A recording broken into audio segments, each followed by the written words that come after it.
Cette semaine, Madagascar a décrété l'état de catastrophe nationale après le passage du cyclone Egezani survenu le 10 février près de Toamasina, deuxième ville du pays.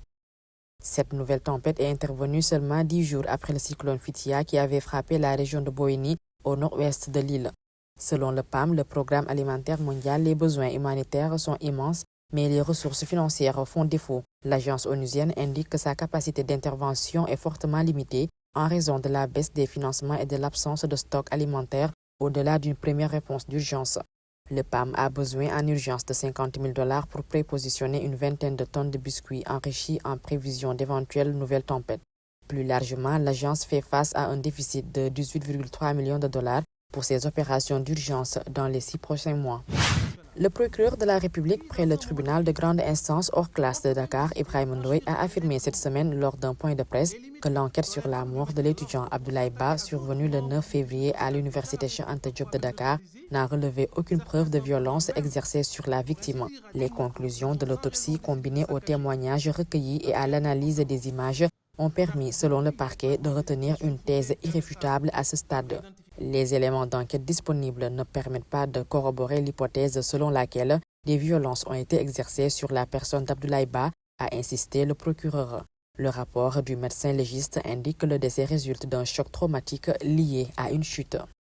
Plusieurs réseaux sociaux sont coupés au Gabon cette semaine, quelques heures après l'annonce par les autorités de leur suspension jusqu'à nouvel ordre, justifiée par un risque de dérive conflictogène. Cette mesure intervient alors que le président gabonais Brice Oligui Nguema a été confronté en janvier et février à la première vague de contestation sociale de son mandat avec une grève des enseignants qui se poursuit par endroits depuis plus d'1 mois. Dans son communiqué, la haute autorité de la communication a évoqué entre autres la diffusion récurrente de propos portant atteinte à la dignité humaine, aux bonnes mœurs, à l'honneur des citoyens, à la cohésion sociale, à la stabilité des institutions de la République et à la sécurité nationale. L'Olympique de Marseille a officialisé cette semaine la nomination d'Habib Beye au poste d'entraîneur de l'équipe première, saluant le retour d'une figure historique du club. Ancien défenseur emblématique de l'OM entre 2003 et 2007, l'ex-international sénégalais retrouve ainsi le club où il avait marqué les esprits par son engagement et son leadership au point d'en porter le brassard de capitaine. Le 18 février 2026 marque ainsi son retour à Marseille de la pelouse de l'Orange Vélodrome au banc de touche avec pour mission de relancer une équipe en quête de résultats.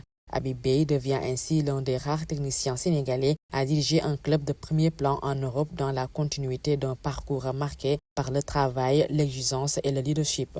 La justice marocaine a condamné cette semaine à des peines allant de 3 mois à 1 an de prison les 18 supporters sénégalais détenus au Maroc depuis la finale de la Coupe d'Afrique des Nations mi-janvier qui avait été émaillée d'incidents.